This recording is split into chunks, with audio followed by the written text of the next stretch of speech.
تاریخ میں نا سلطنتیں تو بہت سے بادشاہوں نے بنائیں اور مٹائیں، لیکن ایسے کتنے تھے جنہوں نے ایک پورے تہذیبی دور کی بنیاد رکھی ہو؟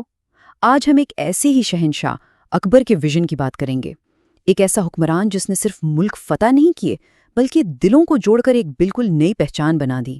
تو سوال یہ ہے کہ آخر ایک 13 سال کا لڑکا جس کے پاس نہ تخت تھا نہ کوئی ملک، وہ تاریخ کے سب سے بڑے شہنشاہوں میں سے ایک بنا تو بنا کیسے؟ آخر ایسی کیا حکمت عملی تھی اس کے پاس جس نے ایک آپ کہہ لیں بھاگتے ہوئے شہزادے کو ایک ایسی سلطنت کا معمار بنا دیا جو آج بھی اپنی طاقت، خوشحالی اور خاص طور پر اپنی رواداری کے لیے یاد کی جاتی ہے؟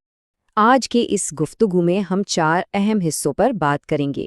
سب سے پہلے تو یہ دیکھیں گے کہ ایک نوجوان بادشاہ کے سامنے چیلنجز کیا تھے، پھر یہ جانیں گے کہ اس نے ایک بکھری ہوئی سلطنت کو مضبوط کیسے کیا، اس کے بعد اس کے اتحاد کے انقلابی ویژن کو سمجھنے کی کوشش کریں گے، اور آخر میں اس بات پر غور کریں گے کہ اس کی میراث آج بھی اتنی اہم کیوں ہے۔ تو آئیے شروع کرتے ہیں پہلے حصے سے، ایک نوجوان بادشاہ کے چیلنجز۔ جب 13 سالہ اکبر کے سر پر تاج رکھا گیا نا، تو وہ کوئی پھولوں کی سیج نہیں تھی بلکہ ایک کانٹوں کا ایک بستر تھا۔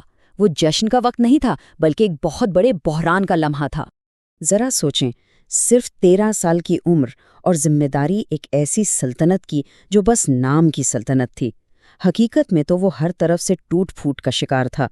اس کے والد ہمایوں اپنی زندگی کا زیادہ تر حصہ جلا وطنی میں گزار چکے تھے، اور جو کچھ تھوڑا بہت انہوں نے واپس حاصل کیا تھا نا، وہ بہت ہی نازک حالت میں تھا۔ تو اکبر کے سامنے اصل چیلنج صرف دشمنوں کو ہرانا نہیں تھا بلکہ ایک بکھرے ہوئے نقشے کو جوڑ کر ایک ملک بنانا تھا۔ اصل سوال تو یہ تھا کہ ایک کارآمد حکومت کیسے بنائی جائے اور سینکڑوں مختلف ثقافتوں اور مذاہب کے لوگوں کو ایک سلطنت میں آخر جوڑا کیسے جائے۔ یہ ایک ایسا معمہ تھا جس کا حل واقعی تاریخ بدل سکتا تھا۔ اچھا، تو اس بکھری ہوئی سلطنت کے مسئلے کو حل کرنے کے لیے اکبر نے سب سے پہلے اپنی ہارڈ پاور یعنی فوجی اور انتظامی طاقت کا استعمال کیا۔ بھائی سیدھی سی بات ہے، سلطنت کو جوڑنے کے لیے پہلے اسے فتح کرنا اور پھر اس پر قابو پانا ضروری تھا۔ اکبر کی حکمت عملی بالکل صاف تھی۔ اس نے بڑے منظم طریقے سے اپنی سلطنت کو پھیلایا۔ 1556 میں پانی پت کی وہ فیصلہ کن جنگ ہوئی جس نے دہلی پر مغلوں کا کنٹرول پکا کر دیا، اور پھر تو دہائیوں تک مہمات چلتی رہیں، مالوا سے لے کر گجرات، بنگال اور شمال مغربی سرحدوں تک۔ اس نے برِ صغیر کے ایک بہت بڑے حصے کو ایک جھنڈے تلے اکٹھا کر لیا۔ لیکن یہاں ایک بہت اہم سوال اٹھتا ہے، صرف علاقے فتح کر لینا تو کافی نہیں ہوتا ہے نا؟ اصل چیلنج تو ایک ایسا سسٹم بنانا ہے جو اتنی بڑی اور اتنی مختلف قسم کی سلطنت کو ٹھیک سے چلا سکے۔ اور اکبر کا جواب تھا ایک انقلابی انتظامی اصلاح، اور وہ جواب تھا منصب داری نظام۔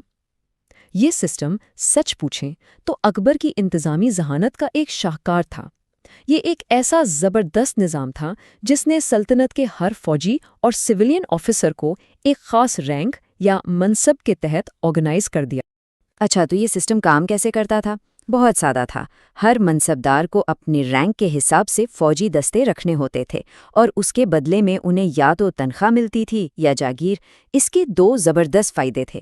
ایک تو یہ کہ شہنشاہ کے پاس ایک بہت بڑی اور منظم فوج ہر وقت تیار رہتی تھی، اور دوسرا یہ کہ تمام امیروں کی وفاداری بھی پکی ہو گئی۔ کیونکہ ان کی طاقت اور دولت سیدھی سیدھی بادشاہ کی خدمت سے جڑی ہوئی تھی۔ اور ان پالیسیوں کے جو نتائج نکلے نا، وہ واقعی حیران کن تھے۔ جب اکبر کا دور حکومت ختم ہوا تو سلطنت کا رقبہ اور اس کی آمدنی کئی گنا بڑھ چکی تھی۔ اس نے ایک کمزور، غیر مستحکم ریاست کو برِ صغیر کی سب سے بڑی معاشی اور فوجی سپر پاور بنا دیا تھا۔ لیکن سنیے، اکبر کی بڑائی صرف فتوحات اور انتظامی اصلاحات کی وجہ سے نہیں ہے۔ نہیں، اس کی اصل ذہانت تو اس کی سافٹ پاور میں تھی، یعنی ایک اتنی مختلف قسم کی آبادی کو ایک ساتھ جوڑنے کے ویژن میں۔ ذرا اس دور کے بارے میں سوچیں، جب زیادہ تر حکمران مذہب کو کنٹرول اور لوگوں کو بانٹنے کے لیے ایک اوزار کی طرح استعمال کرتے تھے۔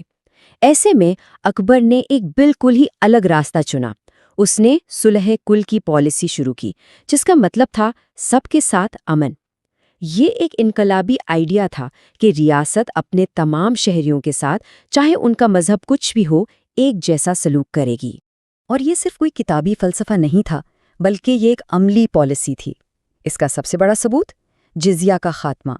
یہ وہ ٹیکس تھا جو غیر مسلموں پر لگایا جاتا تھا۔ صرف اس ایک قدم نے پوری سلطنت کو یہ صاف پیغام دے دیا کہ سالی رعایا مذہب سے ہٹ کر برابر ہے۔ اس کی ایک زندہ مثال خود اکبر کا دربار تھا، جو بالکل اس کی سلطنت کا آئینہ تھا۔ دیکھیے نا، اس کا وزیر خزانہ راجہ ٹوڈرمل ایک ہندو تھا، اس کا سب سے بھروسے مند جرنیل راجہ مان سنگھ ایک راجپوت تھا، اور اس کا قریبی مشیر بیربل ایک برہمن تھا۔ مطلب صاف ہے، اکبر کے لیے قابلیت مذہب اور نسل سے کہیں زیادہ اہم تھی۔ اس کے اپنے درباری تاریخ دان ابو الفضل نے لکھا ہے کہ اکبر عوام کی بھلائی کے لیے دن رات محنت کرتا تھا۔ یہ جو بات ہے نا، یہ ہمیں اس دور کے لوگوں کی نظر سے اس کے ویژن اور اس کی لگن کی ایک چھوٹی سی جھلک دکھاتی ہے۔ تو پھر ان ساری پالیسیوں کا نتیجہ کیا نکلا؟ بھائی نتیجہ ہی تو اکبر کی وہ پائیدار میراث ہے، ایک ایسا دور جسے آج بھی ایک سنہری دور کہا جاتا ہے۔ اکبر کی یہ میراث ہمیں کئی شکلوں میں نظر آتی ہے۔ ایک تو ایک مستحکم مرکزی حکومت جس کی وجہ سے زبردست معاشی خوشحالی آئی۔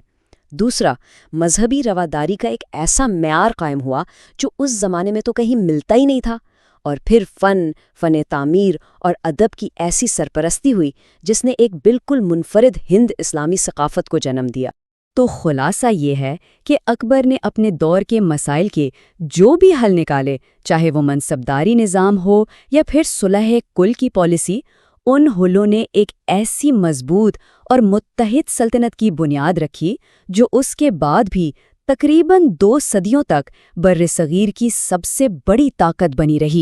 تو آخر میں ایک سوال چھوڑے جاتے ہیں، کیا اکبر کا رواداری اور اتحاد کا یہ ویژن صرف تاریخ کی کتابوں کا ایک باب تھا، یا پھر یہ ایک ایسا خاکہ ہے جو آج بھی ہمارے معاشروں کے لیے ایک مثال کی حیثیت رکھتا ہے؟